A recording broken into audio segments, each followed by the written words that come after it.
Salut, salut, c'est Chantal Roberge Dupuis. Donc, il faut que je détache mes cheveux à sorcier parce que il faut faire ça d'ailleurs. Pourquoi? Tu détaches les cheveux à cause que il faut laisser respirer la racine comme ça. Donc, c'est-tu la sorcière? Pardon. Est-ce que c'est une sorcière? Non, je pense pas que ce soit une sorcière, puis je pense pas qu'elle soit méchante. Donc, je suis infirmière, puis spécialisée avec les enfants. Puis, je suis aussi éducatrice en garderie. Je vais le faire, là, parce que j'oublie, puis c'est voulu que j'oublie, hein? On veut que j'oublie. J'ai expliqué sur beaucoup de vidéos pourquoi tu veux que tu oublies, toi. Donc, il peut y avoir plusieurs raisons. Il y en a plus qu'une, mais je pense qu'il y en a une, entre autres, qui est grave. Je dirais dans les années, oh là là, 2005 à peu près. Je fréquente un homme qui s'appelle Jean Gariepi. Du coup, je prends soin de lui parce que c'est une bonne personne. C'est un très bon médecin. Puis, c'est un docteur. C'est un vrai médecin. C'est un urgentologue. Puis, c'est aussi un naturopathe. Puis, c'est aussi un homme qui est né, je pense, son père, c'est un des premiers missionnaires. Le père à Jean, M. Gariepi, c'est un des premiers missionnaires qui est parti du Québec à l'époque, puis qui est allé dans la région du Venezuela pour aider les gens à avoir de l'eau. Donc, c'est une très, très belle famille souche du Québec, dans les premiers missionnaires ingénieurs qui sont partis, puis qui ont aidé les pays pauvres à avoir de l'eau.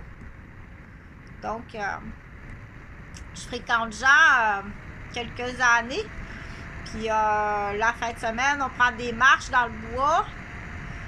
Et puis à Saint-Adolphe d'Howard. Puis on est témoin, donc un médecin, puis moi. On est témoin d'une traversée de traîneaux de cadeaux. On ne sait pas qu'est-ce qu'il y a dans les cadeaux, mais donc on croise deux personnes qui traînent le traîneau avec les cadeaux. De toute évidence, mais de loin, on est deux gens, il y a des lunettes, ça dépasse. Quand on marche dans le bois, qu'on fait de la raquette, on n'a pas nos lunettes. Puis, donc, ils sont deux. Donc, du coup, là, tu tiens en otage un médecin. Puis, tu tiens en otage moi à l'époque. Donc, ils ont dû s'informer. Je sais pas s'ils sont allés chez Jean. Menacer Jean. Pas besoin de ça. Donc,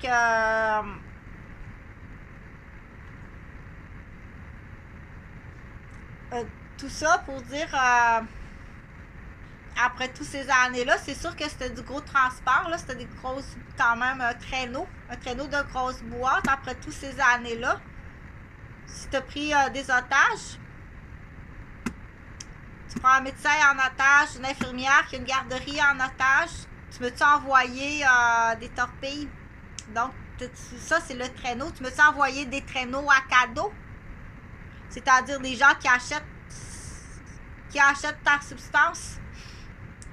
Des gens qui ont tes cadeaux à toi. Tu me-tu envoyé tes clients de boutique? Parce que c'est de la belle boutique à Saint-Sauveur, là. Donc, il y a du sac à couche à marre, mais as-tu des clients de boutique aussi la fin de semaine?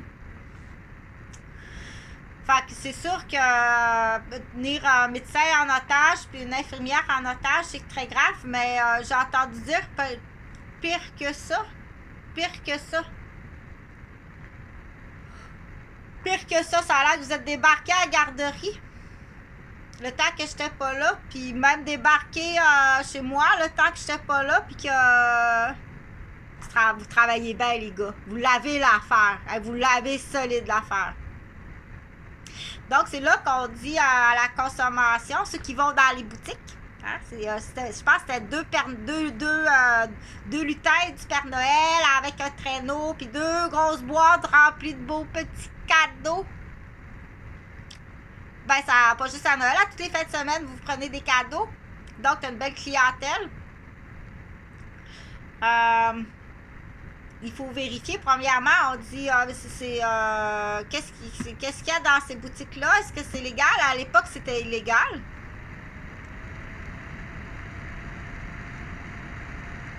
Puis quand on consomme de la matière, il faut toujours s'informer en lien si tu n'as pas un traîneau de malhonnêteté, de fraude, ou de matière illégale, ou de matière non étiquetée. Dire j'ai acheté quelque chose, mais c'est une matière qui n'était pas étiquetée, puis là, j'ai des problèmes. Mais ça peut être juste tout simplement pour avoir accès à ton compte, tu sais. Oui, bonjour, je suis en agence de voyage. Donne-moi ton numéro de carte de crédit. Donc, on fait jamais ça. On donne jamais son numéro de carte de crédit là, pour une réservation là, sur un téléphone maison de même. Là. Donc, on dit les listes de noms, des listes de noms, des listes de cartes de crédit. Des fraudes. Il faut faire attention quand on fait face à des gens qui semblent ou qui ont de l'argent, tu sais. Il faut faire très attention. Il faut dire qu'est-ce qui est rattaché à ton étiquette de traîneau que j'ai acheté, là. Tu tiens-tu un médecin en otage? Des enfants en otage, automatiquement, combien ça coûte, ça, des enfants en otage? Combien qui coûte le toutou? C'est combien d'années de prison, ça? OK? T'es-tu débarqué chez moi? T'as passé par la garderie. T'as-tu fait un enfant rien que pour ça parce que t'as eu le temps de faire un enfant, si je calcule les années? T'as fait un enfant à une bonne madame rien que pour ça parce que t'es en délit de fuite? Parce qu'il existe ces hommes-là. Après le délit de fuite, ils vont se dépêcher de mettre une fille enceinte. Je suis un bon père de famille, je suis mariée. OK? Donc, il faut ces affaires-là précipitées, là, ces amours-là précipités, avec... on se dépêche à faire un enfant, puis des fois, il y a un délit de fuite, il est peut-être plus grave que qu'est-ce que tu penses, le délit de fuite, là. Ça, ce petit enfant-là, c'est pas grave, mais il fait peut-être bien d'autres choses ailleurs. Fait qu'on s'habitue. Combien ça coûte, ça? Une grenouille comme ça, en otage? Combien ça coûte de temps de prison, ça, une grenouille en otage comme ça? C'est pour ça qu'on dit travaille comme faut que tu travailles comme faut. On encourage les recrues. Travaille comme faut. Fait que c'est des gens qui sont témoins ou qui sachent dire